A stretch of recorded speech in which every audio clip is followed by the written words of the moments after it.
Democrats impeach President Trump in the House. Historic day. The media, journalism all over themselves. And President Trump rallies the base. I'm Ben Shapiro. This is The Ben Shapiro Show.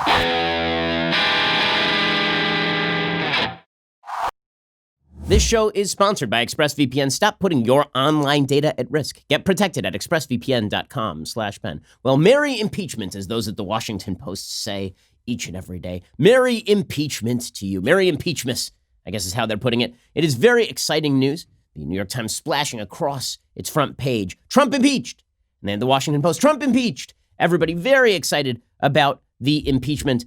The Washington Post reveled in this. Philip Rucker, Felicia Sonmez, and Colby Itkowitz. The House of Representatives voted late Wednesday to impeach President Trump on charges that he abused his office and obstructed Congress, with Democrats declaring him a threat to the nation and branding an indelible mark on the most turbulent presidency of modern times. Oh, an indelible mark. Is it so indelible? Because when people think of Bill Clinton's presidency, the only thing they think about is impeachment, not the economy, not welfare reform, not the fact that his wife would go on to become a Democratic nominee herself. Nope. They only think about the impeachment. It's an indelible mark. After 11 hours of fierce argument on the House floor between Democrats and Republicans over Trump's conduct with Ukraine, lawmakers voted almost entirely along party lines to impeach him. By the way, the only people who did not vote along party lines were the 3 Democrats who voted not to impeach and Tulsi Gabbard, who abstained from the voting, who voted present. Trump becomes the third president in U.S. history to face trial in the Senate, a proceeding that will determine whether he is removed from office less than 1 year before he stands for re-election. Spoiler alert, nope, not going to happen. According to the Washington Post, on Trump's 1,062nd day in office, Congress brought a momentous reckoning to an unorthodox president who has tested America's institutions with an array of unrestrained actions, including some that a collection of his own appointees and other government witnesses testified were reckless and endangered national security. It's a reckoning, momentous reckoning. And you saw Democrats cheering yesterday. Very, very excited about all of this. Then there was that awkward moment where they realized he's not exiting office. And you got that famous gif of Kanye West where he's smiling and then it suddenly goes to like that's kind of the Democrats as they realize that the impeachment doesn't mean anything because it's an entirely political act and they do not run the Senate.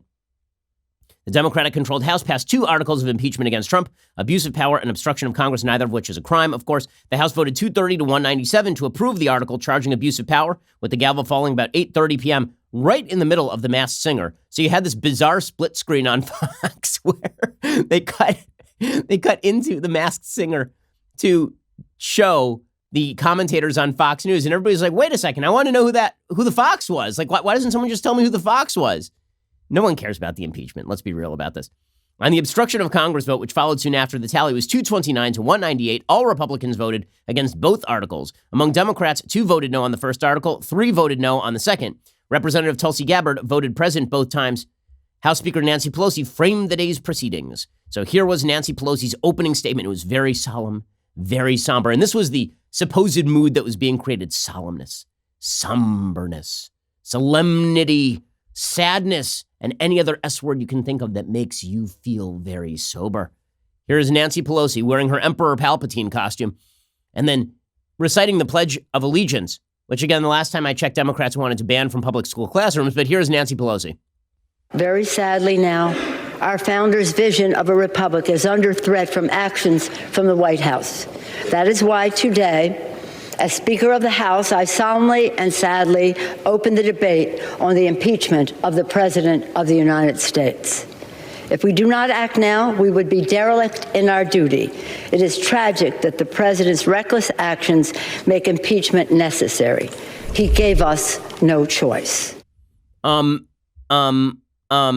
You had a choice and you just didn't do it. Now, the best part, again, of all of this was the theatrical stupidity of all this. The Democrats pretending that they're very solemn and upset about having to do this, despite the fact that, again, they've spent 3 years openly screaming for lightning to hit Trump, openly praying that the alligator moat opens up beneath Trump, that Jabba the Hutt's gate opens up and Trump falls down into the Rancor pit, right? I mean, that's what they've been praying for 3 long years. And finally, they did it yesterday, and they're like, no, we're not excited about this. We're not excited about this. Yeah, you're not excited about this. Mm-hmm. You're about as not excited about this as a new husband on his wedding night. Sure. Here's a montage of all the Democrats proclaiming how sad and solemn and Solomon's sad and sober they are. Today, under the dome of this temple of democracy, to exercise one of the most solemn powers that this body can take. It's with solemn purpose today that I vote to impeach. Madam Speaker, it is with a solemn sense of duty that I rise. Madam Speaker, as we take this solemn, necessary step of impeaching President Trump. I rise on this solemn occasion. Impeaching a president is one of the most solemn and consequential. I cast this solemn vote for the many individuals in my district. Members of Congress swear a solemn oath to protect and defend the Constitution against all enemies, foreign and domestic, and today we fulfill our oath. Madam Speaker, I rise with a heavy heart to support this resolution. I rise today with a heavy heart. It is with a heavy heart, but a resolved one. Madam Speaker, it is with a heavy heart and a profound sense of the gravity of this moment that I rise today in support of the impeachment. Madam Speaker, I rise with a heavy heart.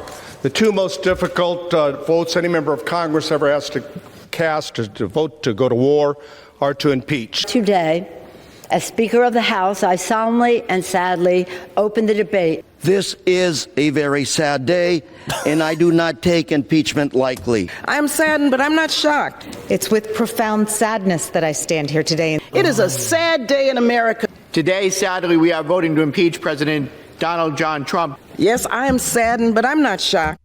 Everybody's sad. Everybody's sad. So sad. Now, if you believe this, it's because you're unbelievably stupid and gullible. So sad. Oh, you can see them weeping, the tears. They're so upset. And they're so sober.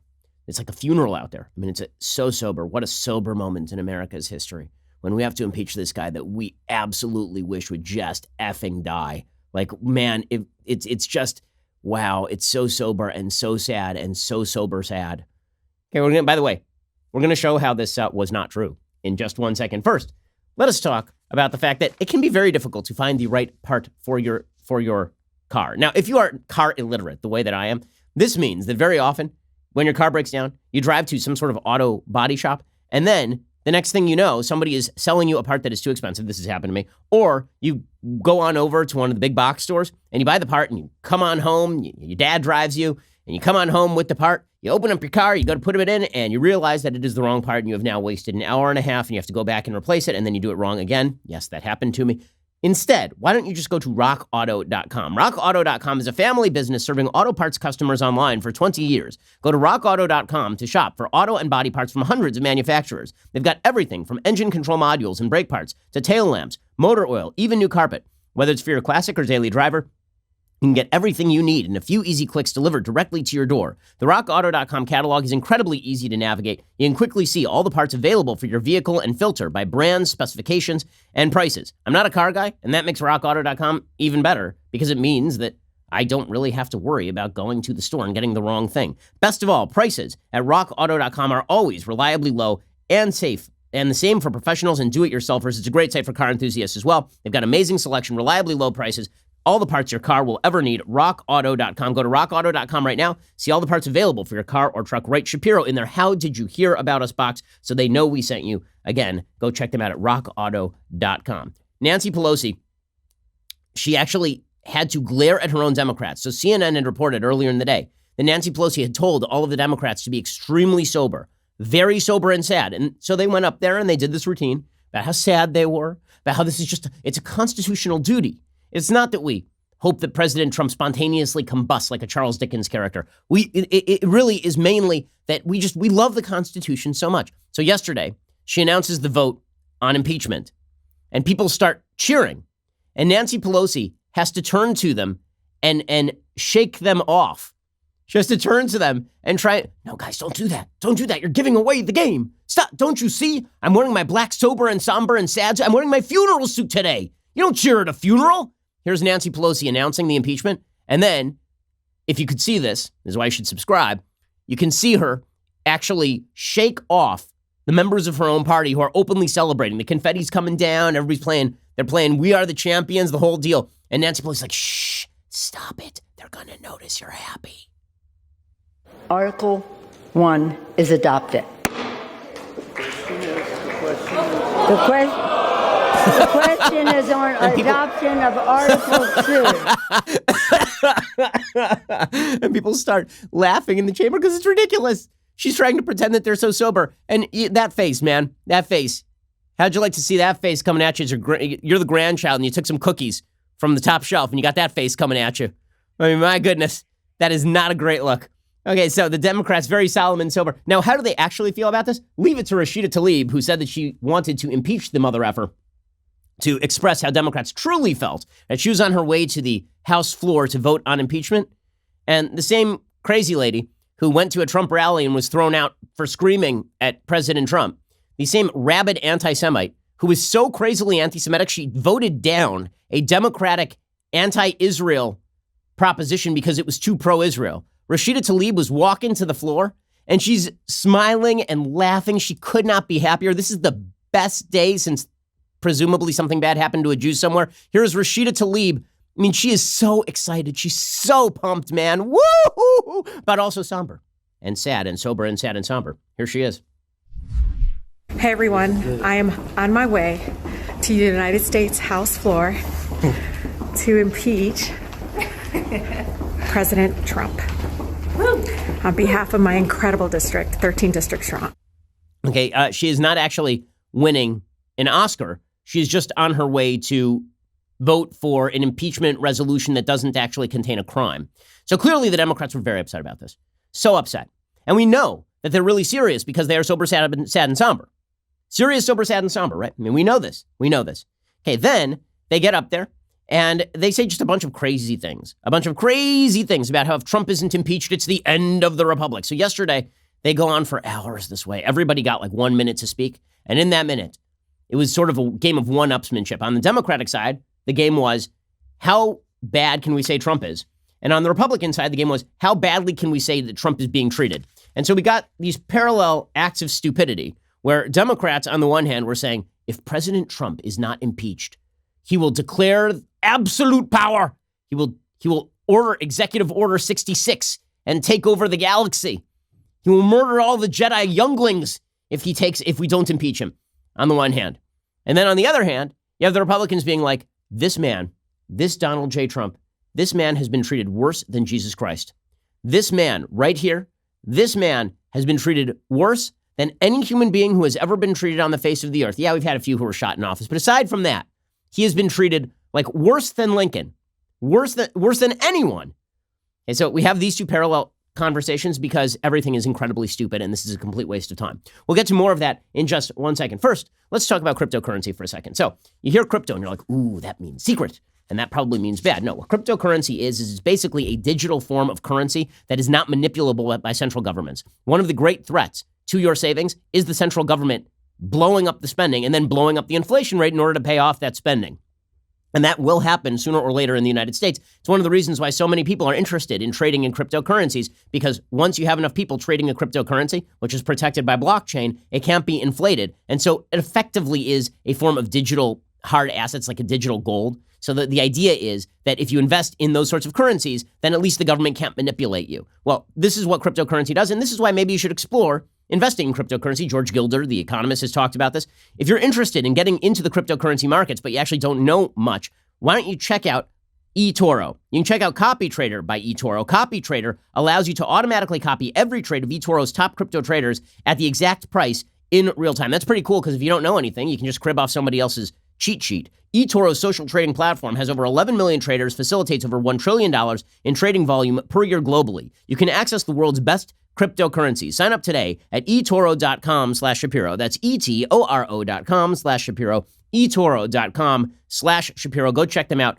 right now. Again, crypto, it's an interesting way to diversify your portfolio, and it also allows you to keep your assets protected from central governments, which is an important thing. Check them out at eToro.com/Shapiro, eToro.com/Shapiro. Okay, so we begin with the Democrats and their overwrought case. So Representative Jayapal, who is sort of an adjunct member of the squad. She's not really a member of the squad, but she's sort of like the fifth Beatle who really wants to make it into the squad and is never let in. So she explains yesterday that if we do not impeach Trump, then we will live in a monarchy or a dictatorship, in which case I suppose that Barron does become an actual Barron and eventually becomes president of the United States, which is exciting and odd. Here is Representative Jayapal from Washington. Without that, we are no longer a democracy. We are a monarchy or a dictatorship. And so today, to uphold my oath to Constitution and country, I will vote to impeach Donald J. Trump. Wow, wow. She's what a hero. What a hero. Jan Schakowsky from Illinois, she let the cat out of the bag because she's radical and crazy. Also, that's a wild Hanukkah pin. I mean, like, as an Orthodox Jew, I got to say that is pretty hideous. But in any case, Jan Schakowsky, she's wearing a big Hanukkah pin on her right side. She says, "My son convinced me to impeach well before Ukraine." Well, isn't that sort of undercutting your argument of serious, sober, somber, and sadness? Here is Representative Jayapal, Representative Schakowsky, in the holiday spirit. It is my adult son, Ian Schakowsky, whom I will always credit for my decision last June to support an impeachment inquiry. It had never been my goal to impeach a president, but Ian made such a compelling case. He reminded me of the oath I have taken 11 times now to support and defend the Constitution of the United States. He said, "Mom, this is not about politics. This is not about party." Oh, it isn't. But also, I was interested in doing this well before Ukraine. Jackie Speier came out of the woodwork from California. Her last brilliant stratagem was that Mitch McConnell should recuse himself in the Senate because Mitch McConnell is going to vote to acquit. And obviously, he can't be an impartial juror because the process is not about impartiality, as the entirely partisan vote yesterday shows. In any case, Representative Speier goes all the way to Hitler. If we don't do anything here, then Hitler will take over. Here's Jackie Speier explaining that President Trump is like, when her parents escaped Hitler, they didn't mean to come to a country where Hitler could rise again. Here's Jackie Speier. My father fled Nazi Germany for America because he saw what happened when a despot became untethered.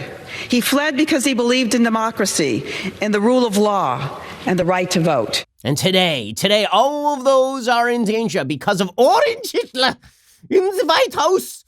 He's going to come to Jackie Speier's house, and he's going to force her to receive a tax cut. Like, very serious people. Very, very serious people. And then you get Al Green, right? Al Green, not the singer, the congressperson. Al Green, who has been for years suggesting that President Trump should be impeached. He gets up there with a giant poster that says, "Impeach now." Now, does that have a picture of like a suffering soldier in Ukraine or something, like something connected? Or does it have a picture of sad-faced Joe Biden? No, it has a picture of the crying child. You remember from the immigration debate. There's only one problem with that crying child story. The crying child was not actually separated from her mom, right? So that picture is not even like real. Okay, it's like it's a real picture of a person crying, but it is not, in fact, an example of President Trump's evil brutality. The Washington Post reported all the way back in June 2018 that the girl's father told the Washington Post his child and her mother were not even separated, according to Border Patrol. So Al Green busts out this picture, right, of this little girl crying, and he's using that photo. And then what does that have to do with Ukraine?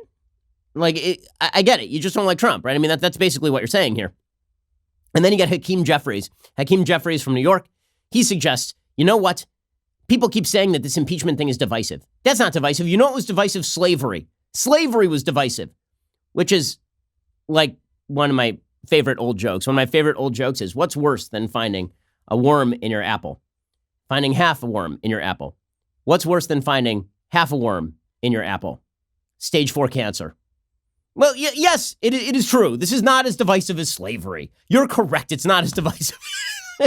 Points to you, Hakeem Jeffries.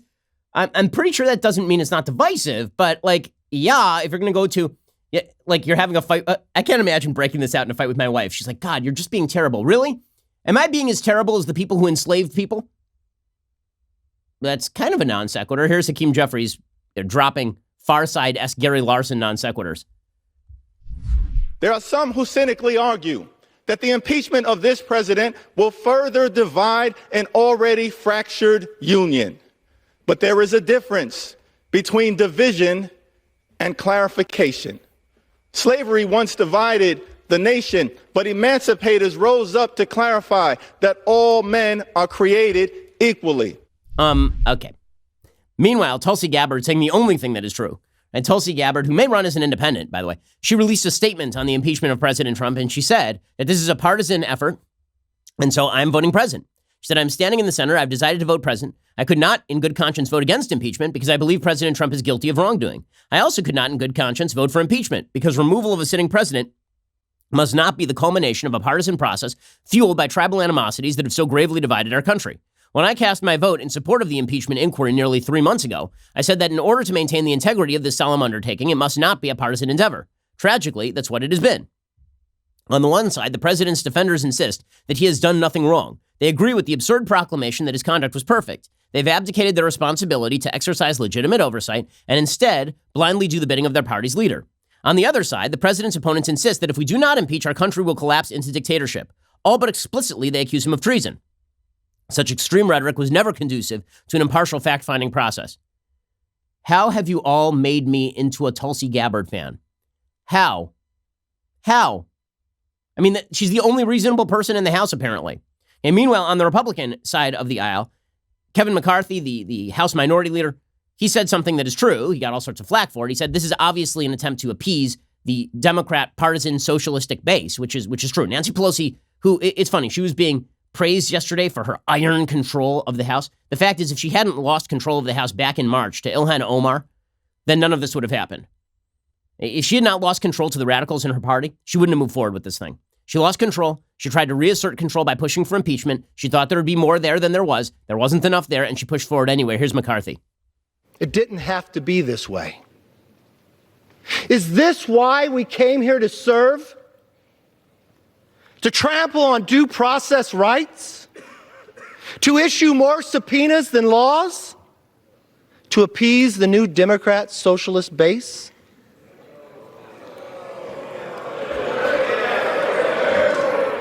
Everybody's booing. No, he's right. He's right. Okay, but then there were the Republicans who were wrong. So Representative Mike Kelly gets up there from Pennsylvania, and he says, this is like Pearl Harbor.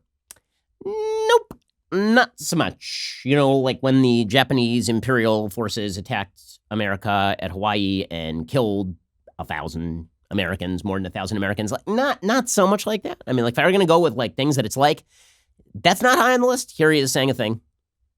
On December 7th, 1941, a horrific act happened in the United States, and it's one that President Roosevelt said, this is a date that will live in infamy.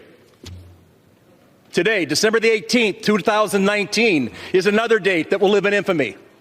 When just because you hate the President of the United States and you can find no other reason other than the fact that you're so blinded by your hate that you can't see straight, that you've decided the only way we can make sure this president doesn't get elected again is to impeach him. Yeah, it's not really like Pearl Harbor, like, at all. And then the worst one was Representative Barry Loudermilk from Georgia. He gets up and he says, President Trump is being treated worse than Jesus. Well, seeing as Jesus was actually crucified and died on the cross, if you're a Christian for his sins, was resurrected, if you're a Jew, just died on the cross, no matter how you slice it, wasn't particularly great for Jesus. That trial was not, I would say, like a real great example of due process. I'm going to go with no on the Trump to Jesus comparison on this one.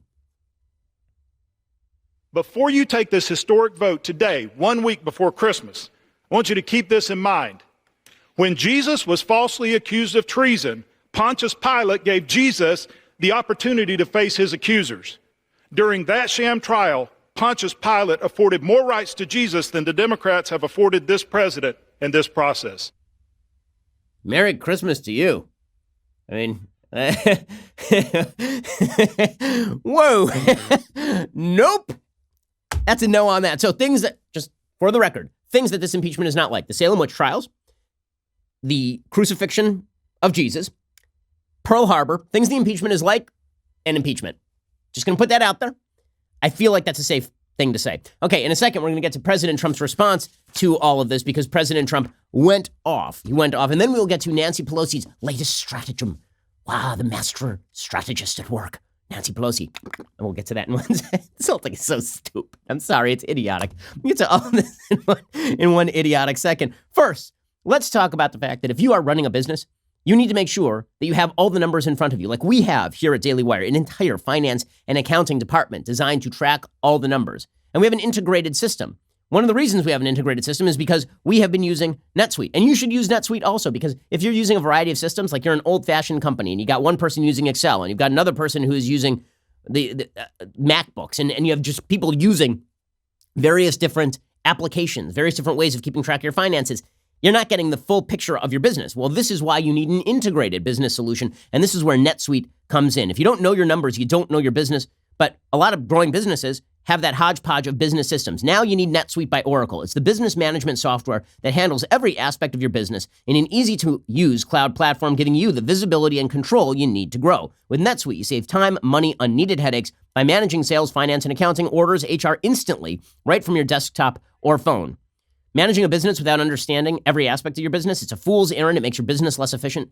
Pledge to make your business more efficient in the new year. Go to NetSuite right now. Right now, NetSuite is offering you valuable insights with a free guide, 7 key strategies to grow your profits at netsuite.com/Shapiro. That is netsuite.com/Shapiro to download your free guide, 7 key strategies to grow your profits, netsuite.com/Shapiro. That is NETSUITE, netsuite.com/Shapiro. Go check them out right now. Okay, so President Trump responds to all of this hubbub yesterday.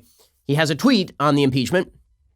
And this is actually correct. Okay, this is actually correct. It's a picture of President Trump in black and white staring at the camera, man style. And it says, in reality, they're not after me. They're after you. I'm just in the way. That's how most conservatives feel. This is what I've been pointing out over the last several days. This ain't about Ukraine. It ain't about what Trump did or what he didn't do.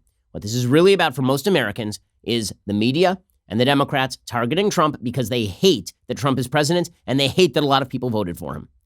And I think that that's what the polls are showing. Okay, the polls have cut against this impeachment. The Democrats did not prove a bipartisan case. They did not even prove criminal conduct. Instead, they just threw something against the wall. They threw the poop against the wall. It didn't quite stick, and now they're mad about it. So President Trump did this huge rally in Michigan last night. He got up on stage as soon as they started the vote because it was obvious that this whole thing was going to go in favor of impeachment, that it wasn't going to be stopped. Mike Pence began the rally. He introduced the rally by saying this thing is a complete disgrace. So here is the Vice President of the United States saying that this thing is a disgrace.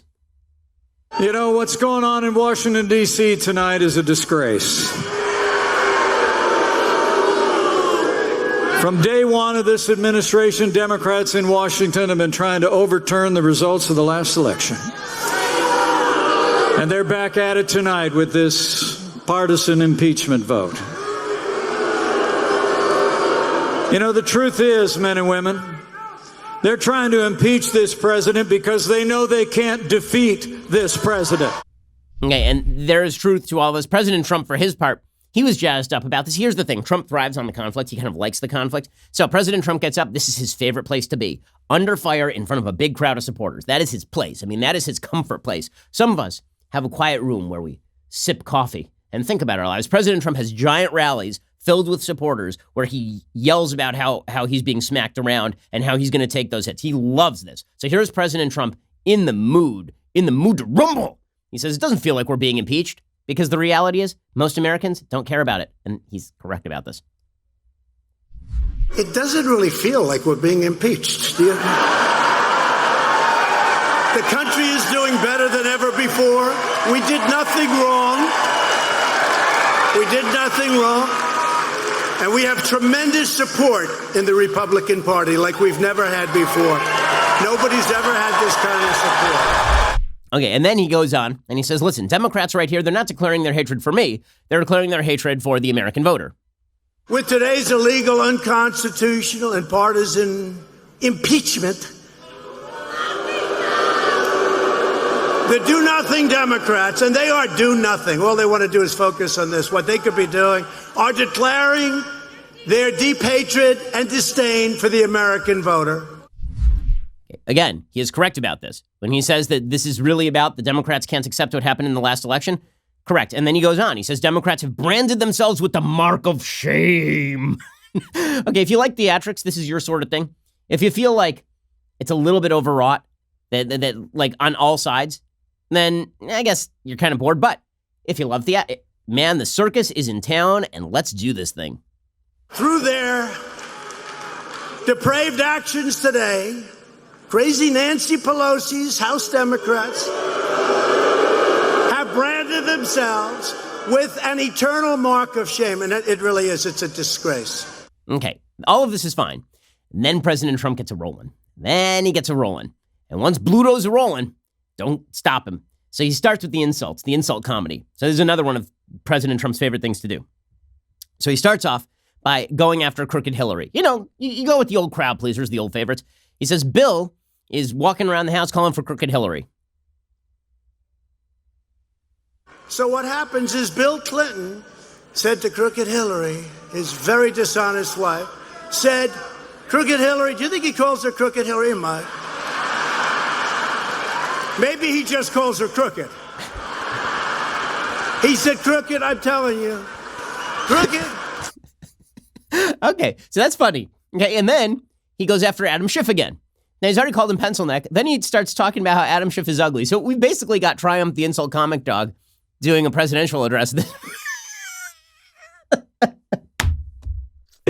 America! Here's President Trump going after Adam Schiff and calling him an ugly Mike. Yeah, just like Lincoln would. Just like Lincoln. No, he's a corrupt... And then I see him, by the way. You ever see this guy? He walks up to the mics. I mean, we're not... In all fairness, look, I don't want to be... Because with me, too, I never even think about looks anymore, okay? I don't talk about looks of a male or a female. But in his case, let's just say, last time I'll ever refer to this, he's not exactly the best-looking guy we've ever seen. So, no.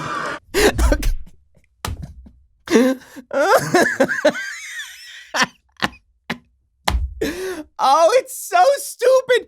Everything is stupid. The impeachment is stupid. The response to the impeachment is stupid. The speech is stupid. Everything's stupid. If you can't enjoy this, I don't know what's wrong with you. Like, at least you got to enjoy the ride, man. Again, we all bought this ticket. We all have a part to play here. We'll get to President Trump. So President Trump starts with the insult comedy, and he starts here, and it's like, it's pretty good. And then he's sort of like, well, you're getting into a little dicier territory. And then President Trump is like, they're still laughing. They're still laughing. Watch me throw out a full-on Richard Pryor. And then he just goes for it. And we'll talk about President Trump going for it and why him having no lines is like the biggest obstacle to his own reelection is Trump, right? Obviously. And then we'll get to the Democratic strategy on impeachment moving forward, which is one of the dumber strategies I have ever heard in my entire life. We'll get to that in just 1 second. First, hiring can be a challenge, not just for those of us here at the Daily Wire, also for Codable founder Gretchen Huebner. Gretchen needed to hire a game artist for her education tech company.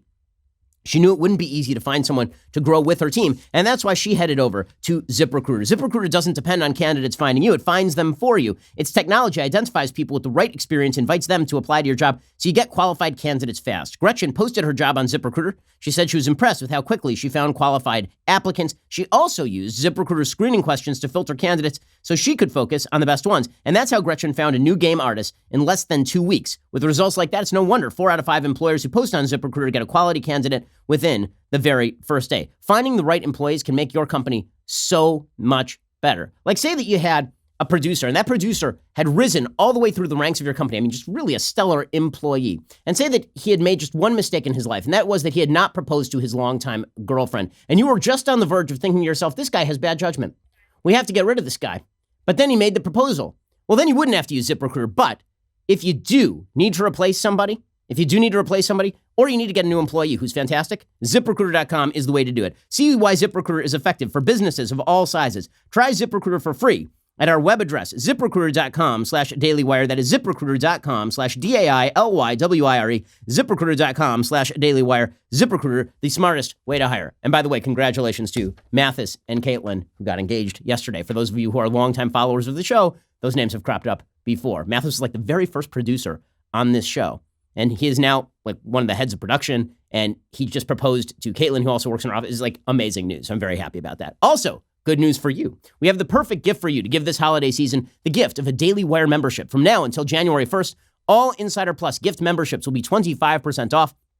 That means your loved one will get all the fantastic perks, plus the majestic Leftist Tears tumbler, and you will receive the savings. If you're not already a subscriber, you are really missing out. Head on over to dailywire.com and subscribe again. That's 25% off all Insider Plus gift memberships this holiday season. Give them a gift they will thank you for all year long. Go to dailywire.com/gift to get your 25% off. Again, that's dailywire.com/gift. Get your 25% off.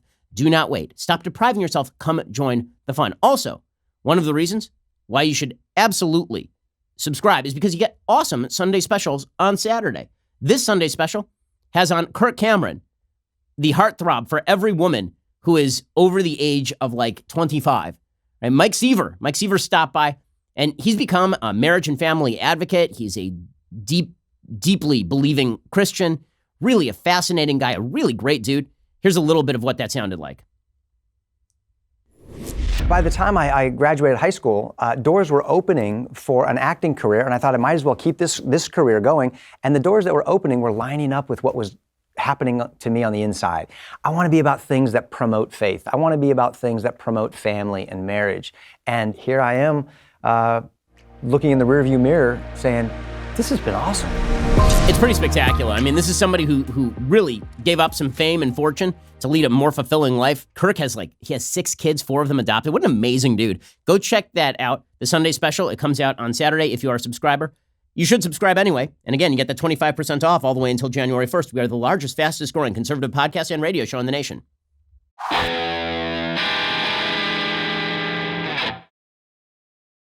Okay, so President Trump's response to the impeachment is pretty much right on. It's like, look, this is just partisan. They're after you. They're not really after me. And that is true.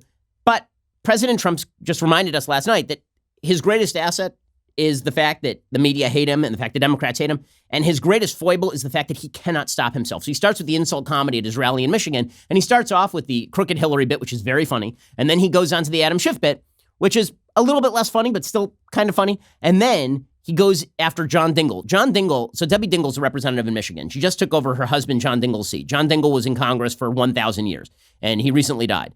And Trump, in the middle of this rally, sort of dumps out the idea that John Dingell may be in hell, which is like, oh my God, why? Here's the president. Do this, do that, do that. Rotunda, everything. I gave him everything. That's okay. I don't want anything for it. I don't need anything for anything. She calls me up. It's the nicest thing that's ever happened. Thank you so much. John would be so thrilled.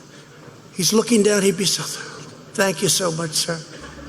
I said, that's okay. Don't worry about it. Maybe he's looking up. I don't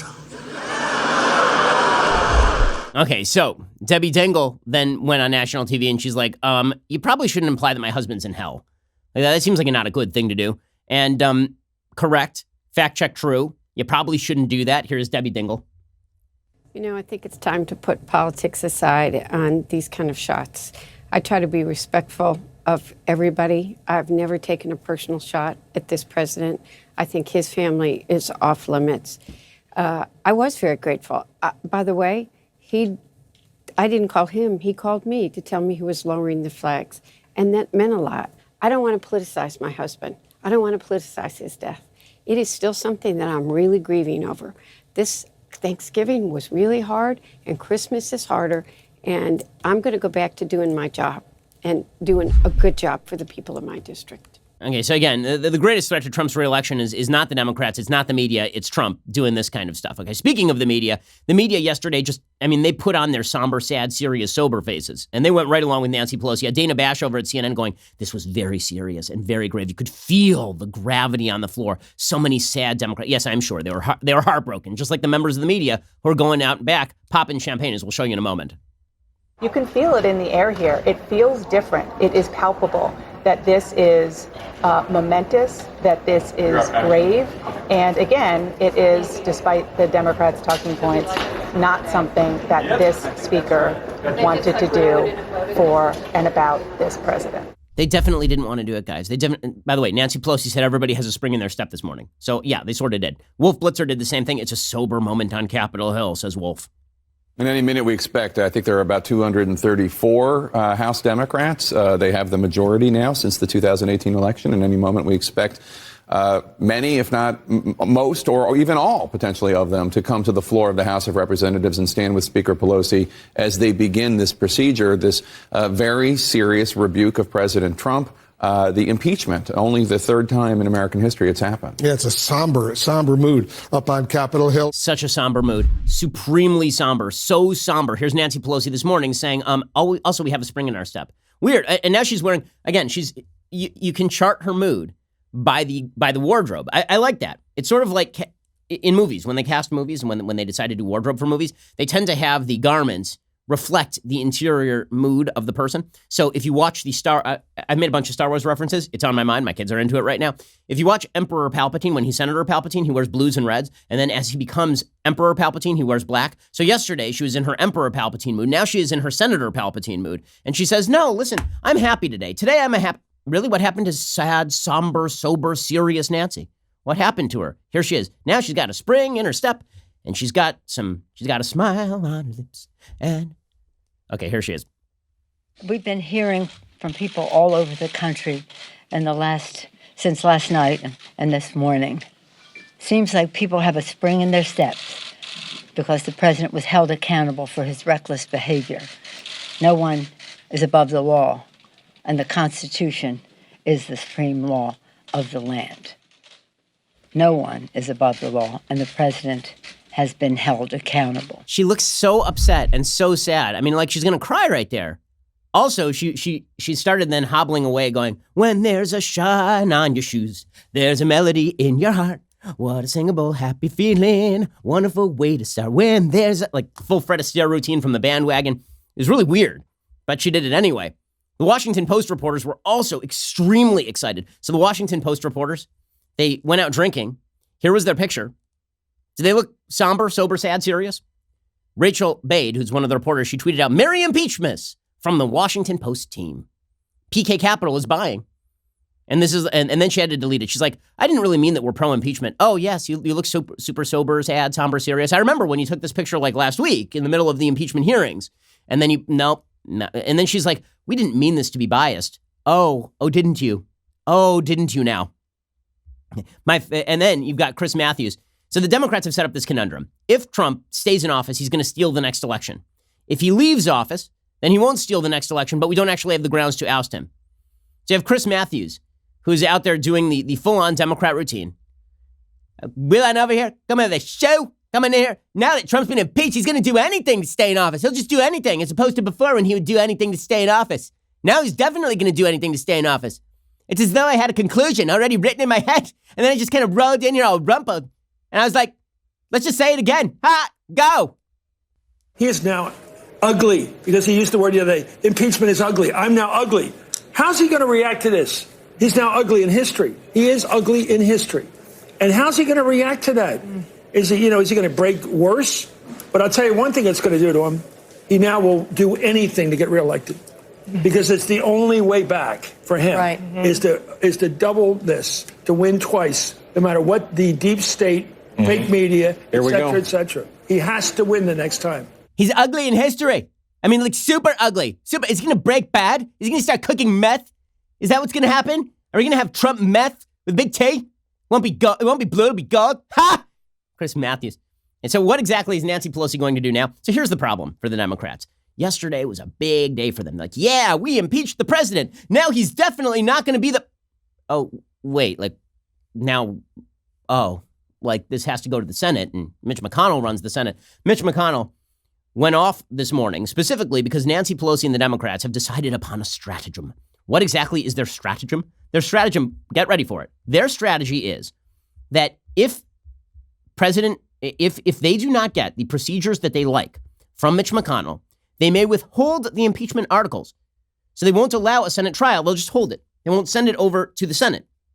The Senate, by the way, gets to decide its own procedures the same way the House gets to decide its procedures. And Nancy Pelosi, she actually said this morning that they may not convey the articles of impeachment to the Senate. Do we have that clip? So Pelosi she announced this. This is actually late last night. Maybe we won't convey it. Maybe we'll just sit here until we get the impeachment procedures that we want, which is basically like that scene from Blazing Saddles where the black sheriff, in an attempt to avoid his own lynching, puts a gun to his own head and threatens the townspeople that he's going to shoot himself. Like, this is the Democrats going, it's the Democrats saying, if you don't give me what I want, I'm going to commit suicide. If you do not change your procedures on impeachment, we just won't send you impeachment. How about that? How about that? And then he won't, and then he'll be impeached. He won't be, and then what's the logic here? Here's Nancy Pelosi again. This is from, you can tell it's last night. She's wearing her Palpatine Emperor absolute power robe. Here she goes. Well, again, we'll decide what that dynamic is, but we hope that the resolution of that process will be soon in the Senate. Oh, well, she's not going to. We'll see. We won't appoint impeachment managers until after the Senate does what we want. So Mitch McConnell gets up on the floor of the Senate this morning. He's like, what, are you joking? Are you joking? Are you looking at me? Cocaine Mitch? You're looking at me? A turtle who deals actual crack cocaine? And you're telling me that you're going to play with me? Does this look like the face of a man you play with, says Mitch McConnell? Here he goes. Speaker Pelosi's House just gave into a temptation that every other House in our history has managed to resist. They impeach a president whom they do not even allege has committed an actual crime known to our laws. And then McConnell goes on, he's like, and so your plan is to threaten me by not allowing me to hold a trial on the impeachment articles you are so confident of. So your pitch is, if Trump isn't impeached, like Chris Matthews says, then he'll do anything to win. He'll cheat. He'll call the Chinese. He'll have them bus over voters in Iowa. And so your plan is to not submit your articles of impeachment to the only body capable of removing President Trump from office, and to threaten the Republicans with this, looking petty and idiotic in the process. That's your plan? That is your strategy. How do they think this is going to play? Do they think the American people are going to be like, well, she's totally right. I guess that we can't have a Senate trial until Mitch McConnell does it the way Nancy Pelosi wants? Or is it going to be like, listen, we already are not super fond of this. You want to drag this out by not even just submitting it so we can get it over with? You're the ones who rushed this thing forward in like 2 months with no evidence sufficient to support a criminal indictment. This is your strategy. And not only is this their idiot strategy, they're trotting out their best and brightest to defend this ridiculous idiot strategy. They're trotting out Kamala Harris in the Senate. So I don't know. If you've got a functional brain, I do not know how the person you choose to be the face of we need fair procedures is the senator who tried to suggest that Justice Kavanaugh is guilty of a bevy of rapes for which there was no evidence. That's what Kamala Harris did. She trotted in like Michael Avenatti's fake victims, or at least evidence-free victims. And she started like telling their stories in the middle of a Senate hearing to try and thwart Justice Kavanaugh's appointment to the Supreme Court. Kamala Harris is a joke. So what does the New York Times do? They go and they get her to write an editorial on this. Will McConnell let the Senate hold a fair impeachment trial? Yes. Tell me more about fair due process standards, Kamala Harris. I mean, that is when you're not jailing mothers for truancy. I mean, tell me more, mistress of justice, when you're not suggesting that everyone you dislike ought to be thrown in jail. Like, could they have found a worse face for this particular thing? A worse front for this particular thing? According to Kamala Harris, as a former prosecutor, I understand the importance of holding powerful people accountable, like truant mothers, and sending them to prison. I know that every trial requires fairness and truth, just like in the Justice Kavanaugh hearings, where we didn't do justice and we didn't do truth, and we just vomited out a bunch of allegations with no evidence in order to smear a dude because we didn't like his perspective on Roe versus Wade. Kamala Harris, I mean, what? I don't know if the New York, do they have a mirror over at the New York Times? Do they have any sense of self-awareness over at the New York Times? It's so amazing. Like, every time there is a story about a bad foreign policy incident for the Trump administration, supposedly, they trot out like Susan Rice to talk about honesty, a person who lied to the American public repeatedly about Benghazi. And then when there's a problem in the DOJ, they trot out Eric Holder, who called himself Barack Obama's wingman, to talk about honesty in the DOJ. And now they're trying to talk about fair hearings on the Senate side, and they trot out Kamala Harris, the least fair person in the Senate. It's unreal. The lack of self-awareness is just shocking. Kamala Harris writes, having worked my whole life serving the people, I know that any trial that abandons the pursuit of truth cannot be considered just or fair. Justice Kavanaugh, 1,000 times Justice Kavanaugh. She says, but the Senate Majority Leader Mitch McConnell appears more interested in covering up the president's misconduct than in pursuing truth and fairness. He is already trying to limit the impeachment trial by preventing witnesses from testifying. He has all but announced a verdict. In doing so, he showed the American people he has no intention of honoring his oath.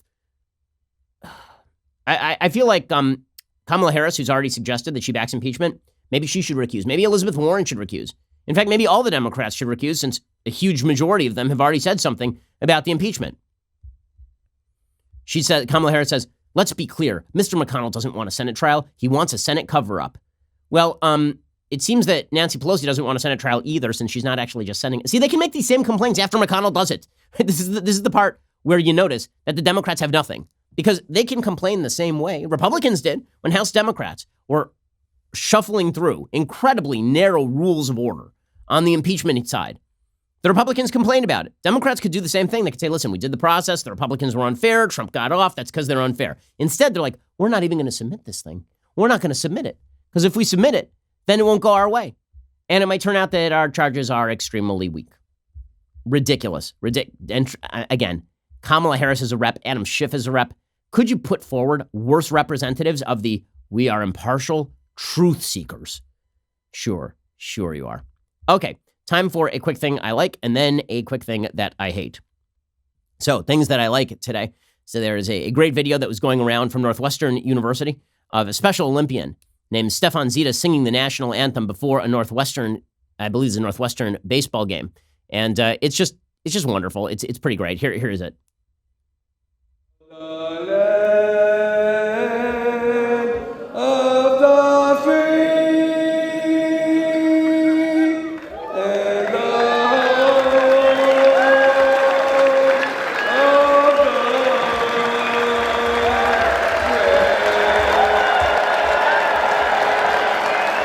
That's good stuff.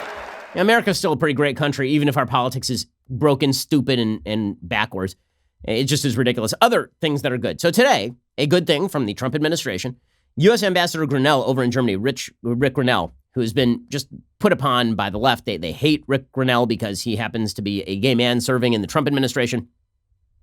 Germany, in cooperation with Grinnell, Germany banned Hezbollah in its entirety. They called it a terrorist group, which is a very important thing because Hezbollah currently runs Lebanon. It's about to start a war with Israel that will happen inside the next 2 to 3 years. It will be very ugly. It'll be very bloody. This is what Hezbollah does. Having Germany at least on the right side of that battle is a big win for the Trump administration and a win for Western civilization. The fact that so many members of the EU continue to do business with terrorist groups speaks to their lack of moral rectitude. And this is why whenever people say, why don't we listen to what the Europeans have to say? Yeah, when they start actually treating terrorism seriously in the Middle East, then I'll start listening to their moral preening, because I'm not feeling it. Okay, time for a quick thing that I hate.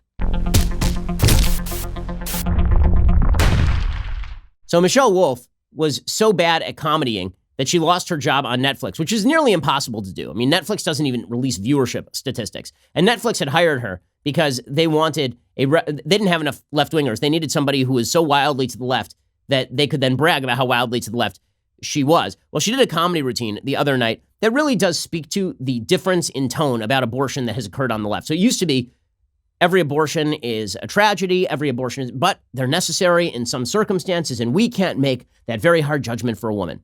It's a bad argument, but at least it's an emotionally appealing argument. And then you get to Michelle Wolf. This is not just a bad argument. It is not even an emotionally appealing argument. It's actually just her being extraordinarily evil. I mean, what you're about to hear, it does sound like a Nazi eugenic celebration of the killing of the unborn, is what you're about to hear. And this was cheered by an audience. This is hideous stuff. Here's Michelle Wolf being both unfunny and also an awful human being. And we don't talk about abortion in a real way. We talk about it in a very legislative way, but not in a real way. So I think a lot of women have a lot of apprehension surrounding it. You know, we talk about it so negatively that you feel like you should have this sense of shame after you get an abortion. Well, you can feel any way you want after you get an abortion. Get one. See how you feel. You know how my abortion made me feel? Very powerful. You know how people say you can't play God?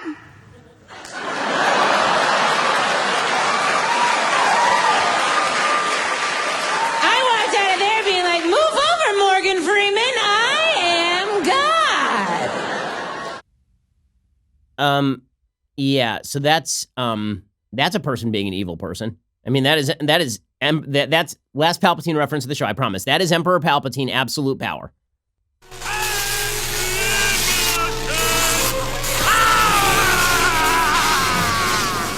Okay, and there goes Mace Windu. But the fact is that when you have people who are openly cheering the fact, I mean, what made her feel like God there? I mean, analyze it for just a second. What made her feel so powerful? See, I don't think she's lying. I think she's being honest about how she felt. I think she probably walked out of the abortion clinic feeling very powerful because she had gotten to define life on her own terms, which is not only playing God, it's also playing Satan. I mean, that is about as evil as it gets. I felt like I was playing God when I took this human life and I killed it for my own convenience or for any other purpose because I felt like defining it that way, and thus I got to end it. And this is the same lady who once suggested that an abortion isn't killing a human life. It's just preventing it. It's like a DeLorean. She actually made this comparison. She said it's like Back to the Future and the DeLorean preventing an activity in the past. Yeah, except for the fact that it's already a human life. If you want to prevent the formation of that human life in the first place, in the vast majority of cases, we're not talking about rape. We're talking about a consensual sexual activity. There's a pretty easy way to prevent pregnancy. Birth control does exist, and or not having sex does exist. But in any case, Michelle Wolf championing the abortion. I mean, this is a shift in the language, in the tone, in the tenor of the left. And then you wonder why evangelical Christians support President Trump. You don't have to like President Trump's treatment of women. You don't have to like the fact that he says nasty things about people. You don't have to like a lot of things about the dude. But if the alternative is a Democratic Party that thinks that is funny, a Democratic Party and an entire political wing of the United States that cheers and laughs when a human being says about the killing of an unborn human being that killing made her feel powerful like God, like I will vote for pretty much anything before I vote for anybody who laughs at that joke. I mean, really. I'll vote for pretty much, and evangelical Christians feel the same. See, what the left wants to do is say you have no moral standards if you vote for President Trump because President Trump is a bad man who's done bad things. Okay, well, then what does it make you to vote for people who want abortion on demand all the way up to point of birth and who refuse to even acknowledge the humanity of a baby 5 seconds before it comes through a mother's vaginal canal? Like, you're going to have to explain that one to me. Which is more immoral? Voting for a president who has allegedly sexually harassed women, or voting for somebody who has pledged to make abortion on demand not only legal across the country, but celebrated in our culture? Which seems worse in terms of politics? I'm not talking about who you'd rather have babysit your kid. I'm not talking about who you'd rather go to dinner with. I'm talking about the fundamental principles at stake when you talk about partisan politics. In an environment like this, an environment this polarized, this is why, unless the Democrats were willing to push forward an impeachment that was actually supportable by facts, unless they were willing to push forward an impeachment that was so overwhelming in its criminal standards of proof, this was going nowhere from the outset. Because if you think that anyone is going to go along with the Michelle Wolf wing simply because President Trump doesn't know how to talk on phone calls and says dumb crap a lot, you are thinking about this thing all wrong. You're thinking about it all wrong. Yeah, I said in 2016 that the election was not a binary choice, that you could choose to abstain. And what I meant by that was that you could say neither of these candidates meets my preferences, that you could back out of the fight. And you could basically say, listen, I don't know which timeline is going to take precedence here, but it's important that we at least signal that we don't like any of the candidates that are on the table, because if you never say no, then you're never going to get to a candidate where you say yes. But now we live in a new reality. Okay, the new reality was created by the 2016 election in part, but 2016 was also a recognition of an underlying reality that a lot of people in politics just didn't want to accept, that our politics are fundamentally broken and that there are two separate visions of the country that are increasingly divergent. And if the question is vote Bernie Sanders or vote Elizabeth Warren, who has pledged to wear a Planned Parenthood scarf to her inauguration, or vote for President Trump, that decision is increasingly easy, and Democrats have made it increasingly easy. The death of comedy, by the way, is another adjunct to this. According to the critics, Michelle Wolf is incredibly funny, but Louis C.K. in the aftermath of the allegations against him is no longer funny. These are the same people who suggest that Hannah Gadsby is a true comedian because she has destroyed the meaning of comedy. Is there anything that the left isn't destroying at this point?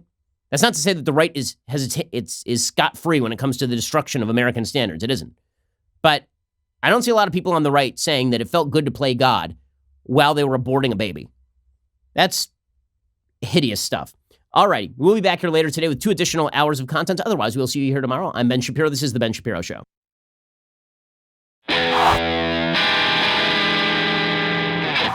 The Ben Shapiro Show is produced by Rebecca Dobkowitz, directed by Mike Joyner, executive producer Jeremy Boring, senior producer Jonathan Hay, supervising producers Mathis Glover and Robert Sterling, technical producer Austin Stevens, associate producer Colton Haas, assistant director Pavel Wydowski, edited by Adam Sayevitz. Audio is mixed by Mike Coromina. Hair and makeup is by Jesua Olvera. Production assistant Nick Sheehan. The Ben Shapiro Show is a Daily Wire production. Copyright Daily Wire 2019.